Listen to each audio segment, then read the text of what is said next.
আজ আমরা কথা বলবো পঞ্চদশ শতকের এক কিংবদন্তি পুরুষকে নিয়ে। তিনি একাধারে সাধক আবার কবিও। কিন্তু তার সবচেয়ে বড় পরিচয়টা কি জানেন? তিনি ছিলেন এমন এক কণ্ঠস্বর, যিনি হিন্দু বা মুসলমান এই সব বিতর্কের অনেক ঊর্ধ্বে ছিলেন। চলুন আজ সন্ত কবিরের জীবন আর দর্শনের সেই রহস্যময় জগতে প্রবেশ করি, যা আজও আমাদের পথ দেখায়। এই যে দেখছেন, ইনি হলেন কবির। এর মুখটা হয়তো অনেকের কাছেই পরিচিত, কিন্তু এর আসল পরিচয় ঘিরে রয়েছে নানান কিংবদন্তি। দেখুন, হিন্দু এবং মুসলমান দুই সম্প্রদায়ই তাকে নিজেদের মানুষ বলে দাবি করে, কিন্তু কেউই পুরোপুরিভাবে তা পারে না। আর এই দ্বন্দ্বের মধ্যেই কিন্তু লুকিয়ে আছে তার দর্শনের আসল শক্তি।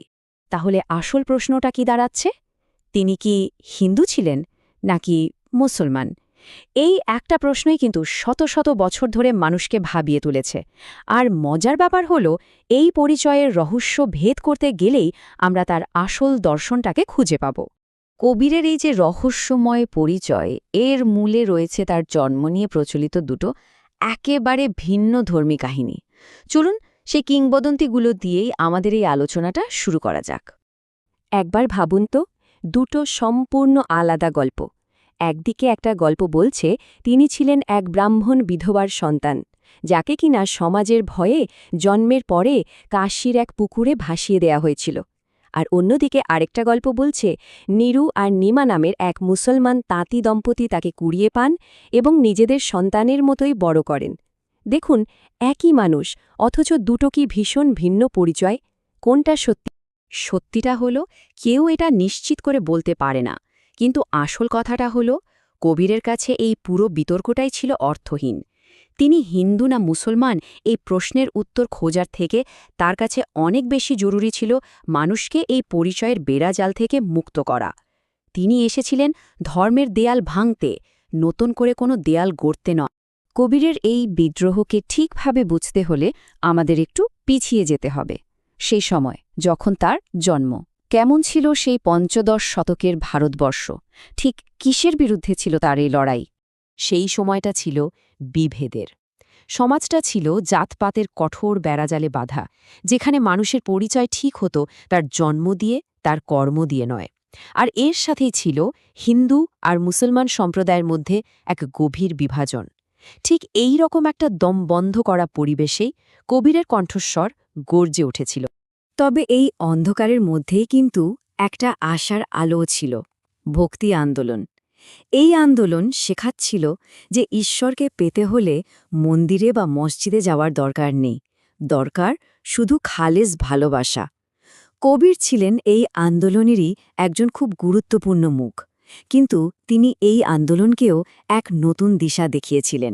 আর এটাই হয়তো সবচেয়ে গুরুত্বপূর্ণ বিষয়। কবির কোনো রাজা মহারাজা বা মস্ত বড় পণ্ডিত ছিলেন না। তিনি ছিলেন সমাজের একজন সাধারণ তাঁতি, আর তার এই সাধারণ পরিচয়টাই তার কথাগুলোকে একটা অসাধারণ শক্তি দিয়েছিল। কারণ তিনি কথা বলতেন সাধারণ মানুষের ভাষায়, তাদের দুঃখ কষ্টটা বোঝে। চলুন এবার সরাসরি ঢুকে পড়া যাক কবিরের দর্শনের একেবারে কেন্দ্রে, যা কিনা মন্দির এবং মসজিদ দুটোরই প্রচলিত ধারণাকে একেবারে নাড়িয়ে দিয়েছিল। এই একটা বাক্যেই যেন কবিরের পুরো দর্শনটা লুকিয়ে আছে। তিনি বলতেন, ঈশ্বরকে মন্দিরে, মসজিদে বা বইয়ের পাতায় খুঁজে কোনো লাভ নেই, তাকে খুঁজতে হবে নিজের ভেতরে, নিজের প্রতিটি নিঃশ্বাসের মধ্যে। কবি কিন্তু কোনো রাগ ঢাক করেননি, তার আক্রমণ ছিল সরাসরি। তিনি সোজাসুজি প্রত্যাখ্যান করেছিলেন মূর্তিপূজা, নানা জায়গায় তীর্থযাত্রা করা, অর্থহীন আচার অনুষ্ঠান এবং সবচেয়ে বড় কথা, সমাজের গভীরে গেঁথে থাকা বর্ণপ্রথাকে। তার মতে এগুলো ঈশ্বর লাভের পথ তো নয়ই, বরং এগুলো মানুষকে মানুষের থেকে দূরে সরিয়ে দেওয়ার একটা কৌশল মাত্র। তাহলে পথটা কি? যদি এগুলো সবই বাদ যায় তাহলে থাকেটা কি? কবিরের মতে পথটা খুব সহজ, আর সেটা হলো ভালোবাসা আর মানবতার পথ। ঈশ্বর আর মানুষের মাঝে কোনো পুরোহিত বা ধর্মগ্রন্থের দেয়াল থাকবে না, থাকবে শুধু একটা শুদ্ধ হৃদয় থেকে উঠে আসা প্রেম। কিন্তু প্রশ্ন হল, এত গভীর দর্শন, এত বৈপ্লবিক চিন্তাভাবনা তিনি সাধারণ, হয়তো নিরক্ষর মানুষের কাছে পৌঁছে দিলেন কিভাবে? তার হাতিয়ারটা কি ছিল? তার হাতিয়ার ছিল দোহা, মানে ছোট ছন্দ মেলানো দুলাইনের কবিতা। শুনতে কি ভীষণ সহজ, কিন্তু তার গভীরে লুকিয়ে থাকত মহাসমুদ্রের মতো জ্ঞান। যেমন ধরুন, তিনি বলতেন, পোথি পড়ি পড়ি জাগমুয়া, পণ্ডিত ভয়ানা কই, ঢাই আখার প্রেম কা, পড়হে সো পণ্ডিত হই। মানে পুঁথি পড়ে পড়ে দুনিয়ার লোক মরে গেল, কিন্তু কেউ পণ্ডিত হতে পারল না। যে প্রেমের 2.5টা অক্ষর পড়তে পারে সেই তো আসল পণ্ডিত। এই সহজ কথাগুলোই মানুষের হৃদয়ে একেবারেই গেঁথে গিয়েছিল।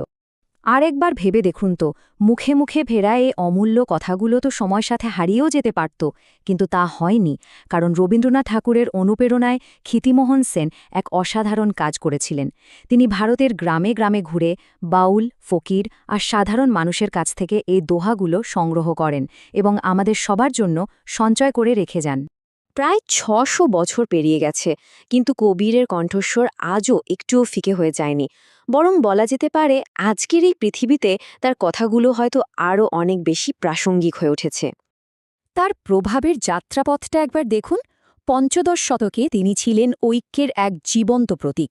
সপ্তদশ শতকে তার বাণী এতটাই সমাদর পেয়েছিল যে শিখদের পবিত্র ধর্মগ্রন্থ গুরু গ্রন্থ সাহেবে তা অন্তর্ভুক্ত করা হয়। আর আজ এই একবিংশ শতকে তিনি সারা বিশ্বের সাম্প্রদায়িক সম্প্রীতি আর সহনশীলতার এক মূর্ত প্রতীক হয়ে উঠেছেন। আর সবচেয়ে আশ্চর্য বিষয়টা হল, কবির শুধু বইয়ের পাতায় বা ইতিহাসের অধ্যায়ে আটকে নেই, তিনি আজও বেঁচে আছেন। ভারতের গ্রামেগঞ্জে আজও বাউল আর লোকশিল্পীরা একতারা হাতে তার দোহা গেয়ে ফেরেন। তার দর্শন কোনো মৃত তত্ত্বকথা নয়, এটা একটা জীবন্ত ঐতিহ্য যা প্রজন্ম থেকে প্রজন্মান্তরে বয়ে চলেছে। তাই শেষ প্রশ্নটা এসে দাঁড়ায় আমাদের নিজেদের কাছেই, যে পৃথিবীতে আমরা আজও ধর্ম, জাতি আর পরিচয়ের নামে একে অপরের থেকে বিভক্ত হয়ে আছে, সেখানে প্রায় 600 বছর আগের এক সাধারণ তাঁতির দেখানো পথটাই কি আমাদের মুক্তির দিশা হতে পারে? উত্তরটা হয়তো আমাদের সবারই জানা।